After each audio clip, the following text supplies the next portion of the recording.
Buenos días, amados hermanos y hermanas. Estamos llegando casi al final del libro de Éxodo.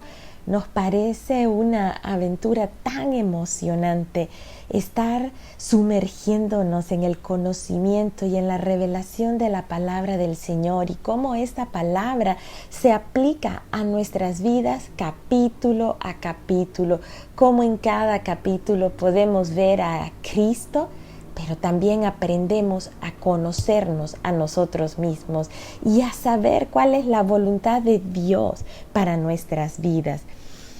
Éxodo 38 sigue Bezalel y sus ayudantes construyendo el tabernáculo, cada parte, cada mobiliario, cada detalle, de acuerdo a las instrucciones que desde Éxodo 25 nosotros estamos viendo que fueron dadas a Moisés.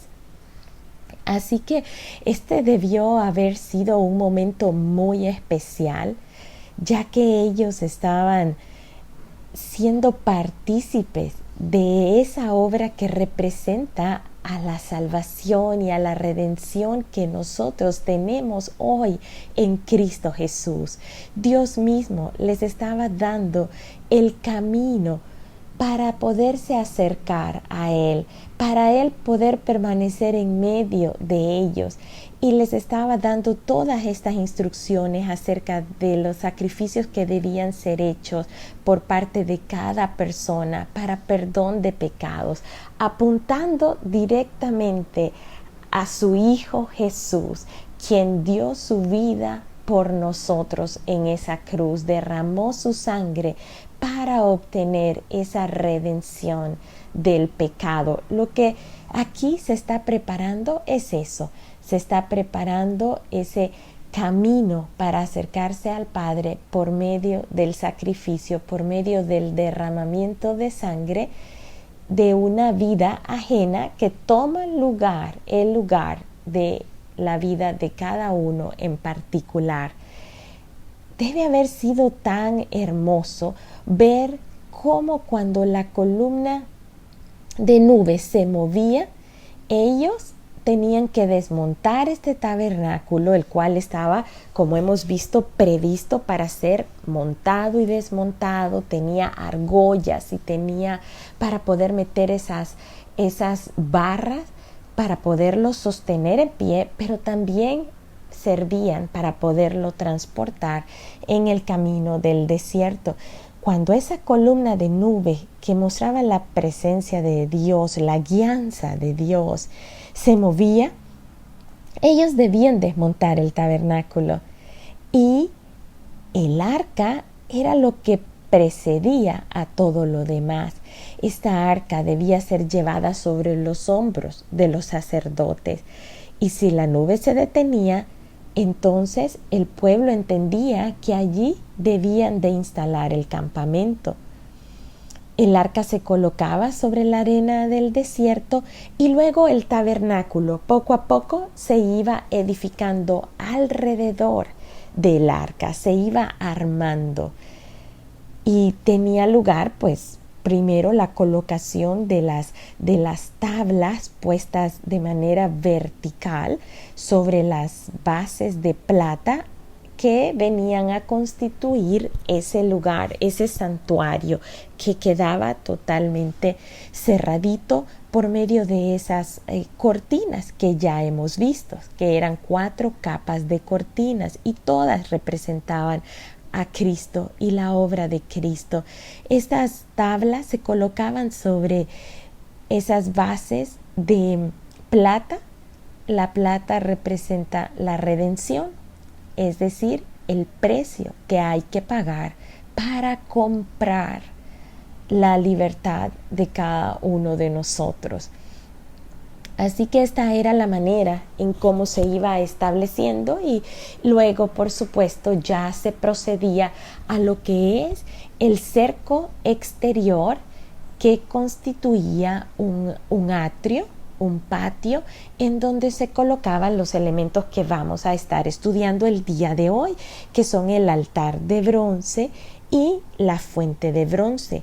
Estos dos elementos iban fuera del santuario, y estos apuntaban a la obra de Cristo, mientras que lo que estaba adentro del santuario apuntaban a la persona de Jesucristo. Así que este altar de holocausto era lo primero que se veía al entrar al tabernáculo. Estas cortinas que se construían alrededor del atrio o del patio exterior simbolizaban la separación entre Dios y el hombre, y nadie se podía saltar las cortinas, por decir algo. Nadie podía entrar a este lugar obviando la puerta. Había una puerta en la que estaba colocado una cortina confeccionada de una manera especial, con los colores que ya hemos descrito, ¿verdad? Que eran el color azul, el color carmesí, el color púrpura, y eran de lino fino. Así que hemos visto que cada uno de estos colores también tenía su símbolo y representaban a Cristo. El azul representaba lo celestial, el carmesí o rojo representaba el sacrificio, la sangre de Cristo, y el morado o púrpura es un color que representa la realeza de Cristo. Así que la única manera de entrar a este lugar, a este patio, era por la puerta. Y Jesús nos ha dicho que Él es la puerta. Él es la puerta para poder entrar y poder recorrer ese camino que lleva al Padre.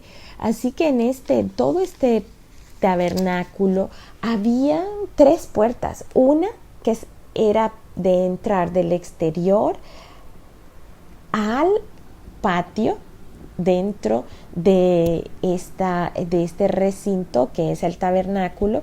Esa era la primera puerta de entrada. Luego había otra puerta que era para entrar al lugar santo, y había otra puerta que era ese velo que separaba el lugar santo del lugar santísimo. Y muchos estudiosos han relacionado estas 3 puertas de entrada, que en realidad eran cortinas colocadas sobre columnas que representaban estas entradas. He escuchado a muchos estudiosos decir que estas 3 cortinas de entrada simbolizan la que es del exterior a lo que es el tabernáculo. El patio del tabernáculo representaba el camino. Luego la otra cortina, la que daba acceso al lugar santo, representaba la verdad. Y la última, la que permitía el acceso al lugar santísimo, representaba la vida. Así que Jesús nos dice: yo soy el camino, la verdad y la vida. Nadie viene al Padre si no es por mí. Así que todo este recorrido en el tabernáculo lo que viene a reflejar es el camino o el recorrido que nos lleva al Padre por medio de Jesucristo, quien es la verdad, y que nos mueve allí en el lugar santo a adorarle, al ver esa belleza que Él ha proporcionado a nosotros, y finalmente el habitar en su presencia. Nadie puede tener una vida abundante si no es en la presencia de Dios. Así que regresando a la entrada de este tabernáculo, viniendo del exterior, se pasa esa primer cortina o puerta, que es Jesucristo mismo. Es la única manera de poder entrar. Y lo primero que se encuentra allí es el altar del holocausto. El altar se llama del holocausto porque en él se ofrecían holocaustos diarios, además de diferentes sacrificios y ofrendas que se quemaban para diferentes propósitos. También se le conoce como altar de bronce, pues estaba forrado de bronce, aunque la estructura estaba hecha de madera de acacia, como lo habíamos visto. Habían unos utensilios que acompañaban este altar. Estos utensilios eran para poder ayudar a los sacerdotes y los levitas en los sacrificios que se tenían que hacer. Así que habían calderos, paletas, tazones, garfios, braseros, y todos estaban hechos de bronce. Recordemos que también el altar contenía argollas o anillos sobre los que se ponían esas barras para poder ser transportados. El altar medía aproximadamente 2.25 metros de ancho y de largo, y de alto 1.25. En este altar se debía mantener el fuego encendido. El fuego original provino del cielo, fue enviado por Dios. Esto lo vemos en Levítico 9:24. Así que el origen del fuego en el altar es puro, es santo. Y los sacerdotes tenían encomendada la tarea de mantener esta llama encendida poniendo leña cada mañana. Dice Levítico 6:12, el fuego encendido sobre el altar no se apagará, sino que el sacerdote pondrá en él leña cada mañana. Y acomodará el holocausto sobre él y quemará sobre él las grosuras de los sacrificios de paz. El fuego arderá continuamente en el altar y no se apagará. ¿Saben qué? Nosotros, que somos ese tabernáculo en donde mora el Espíritu de Dios, debemos seguir estas instrucciones. El fuego allá dentro de nosotros debe permanecer encendido, no se debe de apagar. Y nosotros debemos poner leña cada mañana. La manera de poner leña cada mañana para mantener el fuego de su Espíritu vivo dentro de nosotros es venir a su presencia, es sumergirnos en su palabra, es meditar en su palabra, es deleitarnos en su presencia. Esto mantendrá vivo el fuego del altar. Este altar viene a representar y nos viene a decir que todos merecemos la muerte porque hemos pecado. Así dice Romanos 3:23. Nos dice que no hay justo ni aun uno. Todos somos pecadores. Y la única manera de evitar morir es que alguien muera en nuestro lugar o que exista una sangre derramada por nosotros. Porque, según nos dice Hebreos 9:22, todo es purificado con sangre y sin derramamiento de sangre no hay perdón de pecados. Y como la vida de la carne está en la sangre, así que el Señor nos ha proporcionado el medio para poder expiar, para poder cubrir nuestras almas, para poder hacer ese sacrificio de otra persona en nuestro lugar. Dios no quiere que nosotros nos acercamos y muramos, porque de no haber sido nosotros santificados, purificados y justificados por medio de la sangre de Cristo, no podríamos acercarnos a Dios. Moriríamos con solo el intento de acercarnos a Él. ¿Por qué no puede comulgar la santidad de Dios con la naturaleza pecaminosa nuestra? Así que Jesús verdaderamente vino a hacer ese sacrificio, vino a hacer ese Cordero de Dios que quita el pecado del mundo. Y nos corresponde a nosotros andar en amor. Efesios 5:2 dice, andad en amor, como también Cristo nos amó y se entregó a sí mismo por nosotros, ofrenda y sacrificio a Dios en olor fragante. Ese sacrificio de Jesús vino a ser un olor fragante para Dios, y por ello es que nosotros podemos acercarnos al Padre, porque tenemos esa justicia de Jesús. Nosotros fuimos justificados por medio de Él. Así que en ese altar hasta este altar era donde las personas podían llegar. Las personas podían atravesar la puerta de entrada y llegar al altar, y ahí llevaban lo que iban a sacrificar. Podía ser un cabrito, podía ser un cordero, podía ser un buey. Y ellos ponían, ahí los atendía el sacerdote, y ellos ponían su mano derecha sobre el animal a ser sacrificado, como dando a entender una transmisión de su vida a la vida de este animal, es decir, que este animal podía tomar su lugar, y ellos transmitían todos esos pecados a la vida de este animal, y luego este animal era sacrificado, y entonces era esa la manera en cómo este animal venía a tomar el lugar de ellos para el perdón, para la redención, para la expiación de sus pecados. Así que, pero solo hasta aquí podían llegar.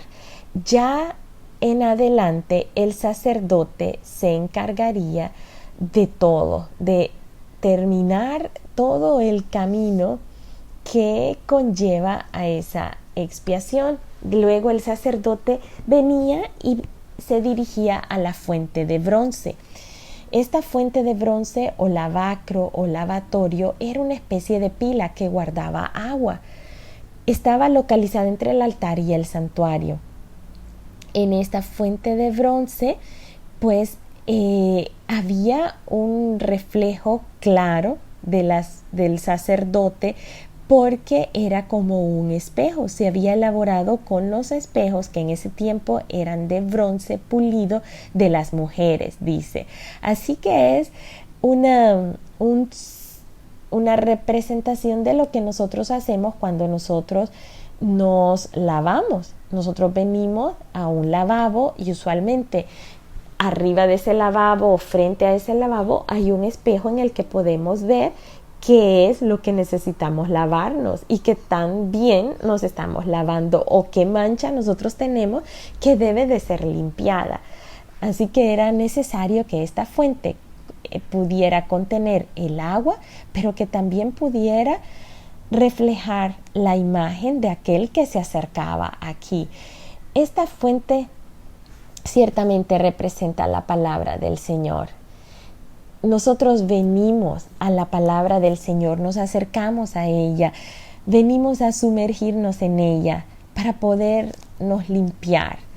Dice Isaías 1, 16, 17, lavaos, limpiaos, quitad la maldad de vuestras obras de delante de mis ojos, cesad de hacer el mal, aprended a hacer el bien, buscad la justicia. A través de la palabra se nos llama a lavarnos. Salmo 119, 9 dice: ¿con qué limpiará el joven su camino? Con guardar su palabra. Así que la Biblia nos enseña en cómo nosotros debemos de limpiarnos de toda inmundicia de carne y del espíritu, y cómo nosotros podemos ir siendo perfeccionados en la santidad del temor de Dios.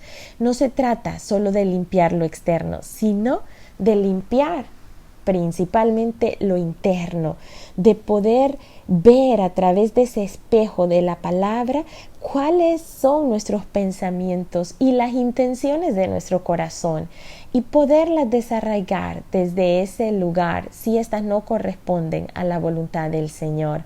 Santiago 4:8 nos dice: acercaos a Dios y Él se acercará a vosotros. Limpiad vuestras manos, pecadores, y vosotros de doble ánimo purificad vuestros corazones. Así que podemos ver cómo este proceso, este caminar del sacrificio, del altar del holocausto, representa ese momento en que nosotros nos disponemos a abrir nuestro corazón a Cristo, creyendo que Él realizó este sacrificio para el perdón de nuestros pecados.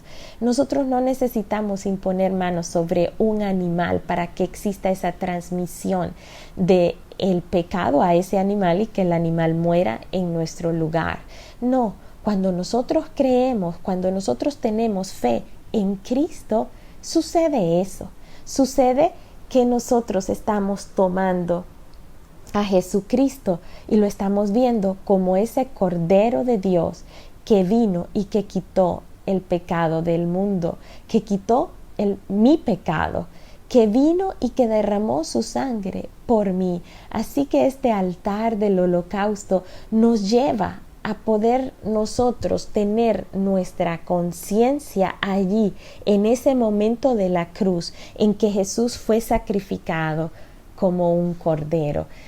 Al nosotros creer en este sacrificio y venir a Él en arrepentimiento, venir con esa convicción de pecado en nuestras vidas, entonces el Señor es justo para perdonarnos y entramos en esa relación con Dios en la que nosotros venimos y podemos atravesar por ese lavacro, por esa fuente de bronce en la que nosotros podemos vernos a nosotros contraponiendo nuestra imagen a la imagen de Jesús y podemos darnos cuenta que Jesús ha tomado nuestro lugar, pero que hay un camino en el cual nosotros debemos de andar y es ese camino de la santidad y de la purificación, pero ya no lo hacemos por nosotros mismos, ya no lo hacemos por temor a ser condenados al infierno, lo hacemos por amor, lo hacemos porque hemos conocido, porque entramos en una relación con Cristo, porque estamos agradecidos, porque hemos entendido que Dios es nuestro creador y que no nos basta con ser creación de Dios, nos basta ser hijos de Dios, que Jesús nos ha proporcionado la posición en la que nosotros podemos venir a sentarnos a la mesa de Dios como hijos por medio de esa sangre derramada en la cruz y que es el mismo Jesús quien al haber estado en la tierra nos dio el ejemplo de cómo debemos de andar, de cómo debemos conducirnos. Y aun y cuando Él tuvo que subir al Padre, pero nos dejó al Consolador, nos dejó al mismo Espíritu que estuvo en Él, el Espíritu de Dios, que lo llevó a realizar todas las señales, todas las obras. Es el mismo Espíritu que viene a habitar en nosotros. Así que nosotros podemos seguir ese camino establecido por Jesucristo y entrar en ese lugar santo que verdaderamente viene a ser esa verdad de Cristo, esa verdad expuesta, esa belleza de Cristo expuesta, la que debe de provocar en nosotros esa adoración en ese lugar santo. Y al pasar y al estar en esa adoración que nos promueve estar en oración y en intercesión, porque aparte tenemos un intercesor que está permanentemente delante del trono de Dios intercediendo por nosotros. Ese altar de incienso que en este momento estaba en el lugar santo, posterior al sacrificio de Jesús, ese altar de incienso está allí en la presencia de Dios y es Jesús mismo intercediendo por nosotros. Pero nosotros desde aquí, desde este lugar santo, desde este lugar de comunión, nosotros debemos estar permanentemente en oración. Orad sin cesar, nos dice el Señor. Y estas oraciones suben a la presencia de Dios como un olor fragante, como un delicioso aroma en el que Dios se agrada y podemos entonces estar en esa permanente comunión con nuestro Padre, allí por medio de Jesús, quien es nuestro sumo sacerdote, nuestro intercesor. Así que mis amados hermanos, esta palabra de Éxodo 38 nos hace entender ese camino al Padre, el cual es únicamente posible a través de Jesucristo. Y hubo un precio que pagar. Aquí nos habla de un precio, nos habla de la plata que tuvo que ser dada, nos habla de cantidades y verdaderamente el precio de la salvación para nosotros ha sido gratis, pero no quiere decir que no costó nada. Costó la sangre de Jesucristo. Tuvo que ver un alto precio para pagar por nuestra salvación. Es más, a nosotros nada de lo que nosotros hubiésemos hecho, nada de nuestras obras pudieron haber pagado el precio del pecado. Es decir, no hay valor terrenal, no hay valor humano que puede haber venido a pagar esa deuda que nosotros teníamos. Únicamente la sangre de Cristo pudo venir a pagar ese alto precio. Por tanto, el precio de la salvación fue muy alto. Sin embargo, el Señor en su misericordia nos ha permitido a nosotros tener acceso a esa salvación. A Jesús le costó la vida y a nosotros nos cuesta el creer, el venir a Él, el sentir esa necesidad de beber del agua que Cristo nos ofrece, el tener sed, el estar en este mundo como si fuese un desierto que provoca de nuestro interior la necesidad de agua, la necesidad de venir a refrescarnos en su presencia y alimentarnos de lo que Él nos da y nos proporciona día a día. Así que sí, fue un alto precio, el precio de la salvación, fue el precio de la sangre. Y ahora a nosotros nos debe costar la vida. La vida es de caminar en santidad, es decir, que nosotros debemos morir para que sea Cristo el que viva en nosotros. El apóstol Pablo decía, ya no vivo yo, sino que Cristo vive en mí. Y si Cristo vive en mí, yo también debo morir. Yo también debo morir a mis deseos. Yo también debo morir a mis derechos. Yo también debo morir a aquello en el que yo me enfoco como el centro de mi vida. No puedo ser yo el centro de mi vida. El centro de mi vida tiene que ser Jesús, tiene que ser Él.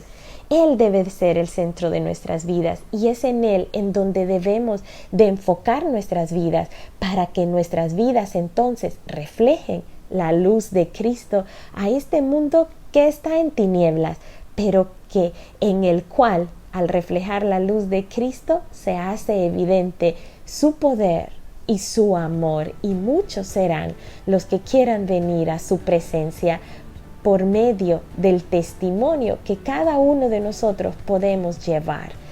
Así que mis amados hermanos y hermanas, ha sido un gran placer el haber compartido con cada uno de esta palabra.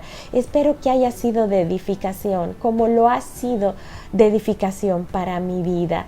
Dios les bendiga, les amo muchísimo.